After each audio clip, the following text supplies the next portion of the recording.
Efek ekonomi mudik tentu akan membawa banyak modal ke daerah-daerah mana saja yang menjadi destinasi utama mudik. Rekan Andra Lesman akan memaparkan beberapa informasi untuk Anda. Andra, silakan. Baik, terima kasih Egan. Dan pemirsa, setiap tahun jumlah pemudik tercatat selalu bertambah. Hal itu mengindikasikan makin besarnya urbanisasi, sekaligus makin mampunya orang membeli tiket. Apalagi tahun ini pengguna jasa maskapai penerbangan terus bertambah.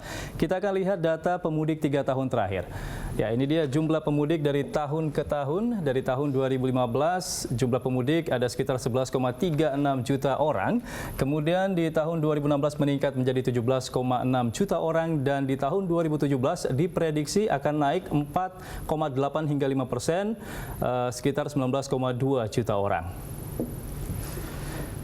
Ya, sementara itu ada 5 kota paling favorit tujuan para pemudik tahun ini. Selain karena kota-kota tersebut adalah tempat asal para pemudik, ada juga sebagai destinasi liburan menyusul Hari Raya Idul Fitri yang bertepatan dengan liburan panjang tahunan. Kita akan lihat datanya. Ini dia beberapa kota tujuan utama pemudik untuk tahun ini. Yang pertama ada Medan, kemudian Padang, Yogyakarta, Surabaya, dan terakhir ada Bali. Ya, jika melihat kecenderungan jasa transportasi pilihan pemudik, kita akan menemukan bahwa pemudik Indonesia telah memprioritaskan keamanan dan kecepatan dalam bertransportasi. Kita akan lihat datanya. Ini dia jenis transportasi pilihan pemudik di tahun 2017 ini.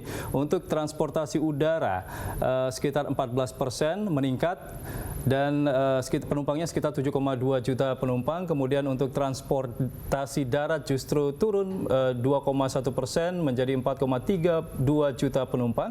Sementara itu untuk transportasi laut meningkat 3% menjadi 1,72 juta penumpang. Demikian Egan, kembali ke Anda. Andra, kita sedang membahas efek ekonomi mudik, berapa kira-kira peredaran uang dan semua barang serta jasa yang bisa dikapitalisasi selama mudik tahun ini. Andra. Ya, Egan, kegiatan mudik memang mempunyai efek ekonomi yang signifikan. Bank Indonesia memprediksi banyak sekali uang yang akan mengalir ke daerah-daerah selama liburan. Kita lihat datanya, peredaran uang selama Lebaran. Di tahun 2016 ada peredaran uang sebesar 147 triliun rupiah. Sementara itu di tahun 2017 ini diprediksi akan naik 14% menjadi 167 triliun rupiah. Demikian Egan, kembali ke Anda. Baik, terima kasih Andra atas data-datanya. Saya kembali ke Mas Heri. Mas Heri, kita ingin supaya paling tidak kalau misalnya memang uang beredar ke daerah, kita ingin efeknya tidak sementara ya. Betul. Tidak hanya kemudian hanya dibelanjakan pada tempat-tempat liburan, tempat-tempat hiburan pun juga hanya untungnya mungkin pada saat Lebaran saja. Itu bagaimana gambaran ideal sebetulnya supaya membuat bahwa uang yang beredar di daerah itu betul-betul bisa dimanfaatkan, dan bahkan mungkin kalau bisa mengembangkan infrastruktur di sana ya. Ini bagaimana syaratnya seperti apa? Ya, betul. Jadi memang yang kita inginkan kan pertumbuhan ekonomi yang tinggi ini tidak hanya terjadi pada saat mudik saja, tapi bagaimana nanti pasca mudik.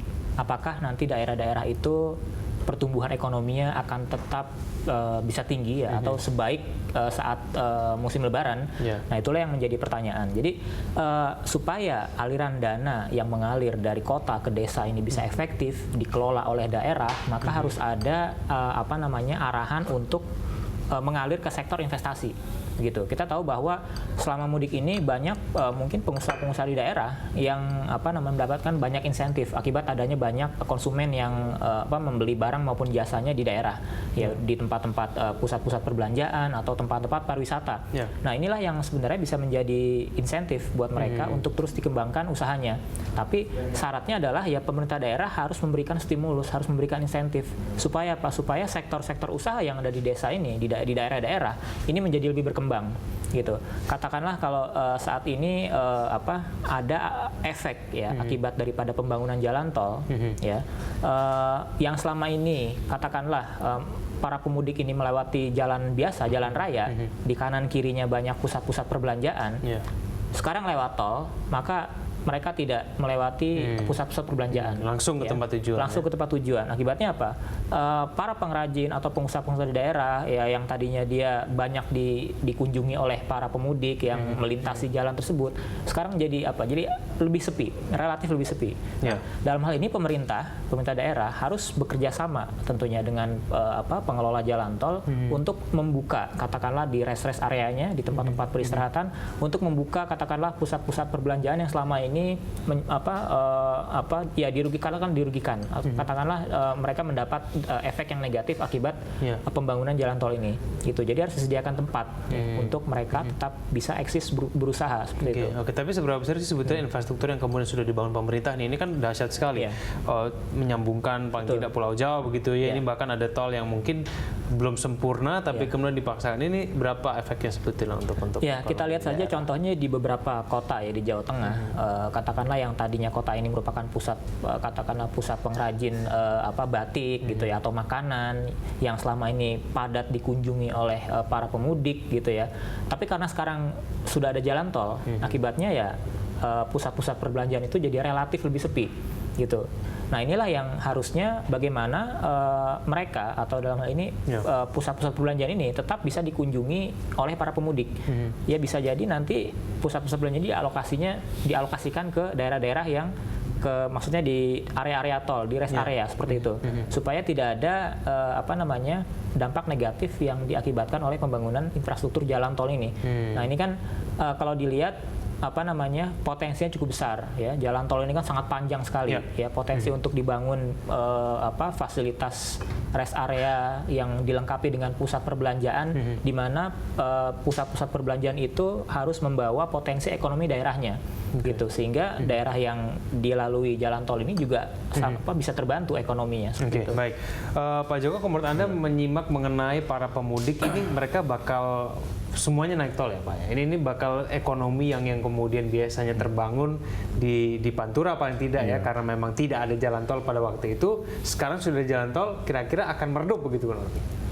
Ya, mungkin kita belajar kasus jalan tol Cipularang ya. 2005 diresmikan, sebelum itu kan cukup marak, ramai sekali ekonominya dari Jakarta, Bogor, Puncak kan. Kemudian lewat Cipanas, kemudian ke Cianjur ya. Itu cukup ramai, tapi ketika jalan tol itu sepi sama sekali. Sehingga efeknya bukan hanya SPBU, rumah makan pun pada mati. Ya, nah itu jauh sekali. Nah, ini melihat posisinya memang kalau di Semarang ada jalan tol Semarang Salatiga, tapi yang non tolnya masih tetap tumbuh karena dia tidak begitu jauh ya. Ternyata yang di Pantura juga sama, di Pantura ini juga ada yang tol Cipali ya. Ternyata di Pantura yang banyak rumah makan yang mati juga itu ya. Bis-bis yang dulunya dia dari Jakarta kemudian lewat Cikampek dia keluar kan, kemudian cari rumah makan ya. Sekarang nggak ada lagi. Mereka rumah makannya pindah ke rest area di jalan tol. Nah, ini tidak terelakkan, Pak Joko. Ini maksudnya nggak ada yang bisa dilakukan karena ini memang sudah hukum alam gitu, bisa bilang begitu? Ya, ini menjadi hal yang artinya begini. Ini harus ada kreativitas dari pemerintah daerah. Ya, tadi sudah disebutkan oleh Mas Ahmad bahwa nanti itu ada rest area yang bisa menggantikan itu. Tapi tentunya juga ada sisi lain kalau daerahnya kreatif, ya. Contohnya Cirebon. Cirebon itu setelah ada jalan tol itu Cipali nggak salah ya. Sampai di sana mereka tumbuh ekonominya tuh. Ya, tumbuh, kemudian imbasnya ke daerah Kuningan juga, berwisata. Ke daerah Jakarta pilihannya di Bandung macet, mereka ke Cirebon. Ya, itu ada efeknya juga, ternyata daerah yang dulu nggak daerah Kuningan jadi tumbuh. Tapi tentunya daerah tadi harus kreatif ya. Yang saya khawatirnya ketika diberikan rest area itu memang ditampilkan komoditas daerah. Cuman pengusahanya jangan pengusaha baru. Artinya pengusaha-pengusaha ini kan didata semuanya. Inilah mereka diberi tempat di rest area itu. Jangan nanti keluarga pejabat daerah setempat, ini kan sudah berbeda lagi. Paling tidak ini mengakomodir toko-toko yang kemudian mungkin tutup pada waktu itu ya. Baik. Mas Heri, sekarang kalau misalnya kita bicara mengenai pemerataan, bisakah kemudian kalau misalnya memang Presiden Joko Widodo ingin pemerataan menjadi salah satu prioritasnya dia bagi ekonomi bangsa ini, bisakah kemudian kita bisa menganggap bahwa efek mudik ini pun bisa kita harapkan untuk kemudian memeratakan ekonomi di daerah? Bagaimana Mas Heri? Ya, jadi kalau kita lihat data jumlah pemudik yang setiap tahun itu selalu mengalami peningkatan, ini kan artinya setiap tahun bisa jadi urbanisasi itu terus meningkat.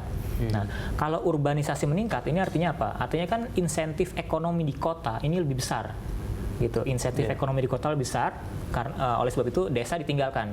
Nah, kalau ingin arahnya adalah pemerataan, ya, mengurangi ketimpangan, maka yaitu desa harus ditingkatkan ekonominya.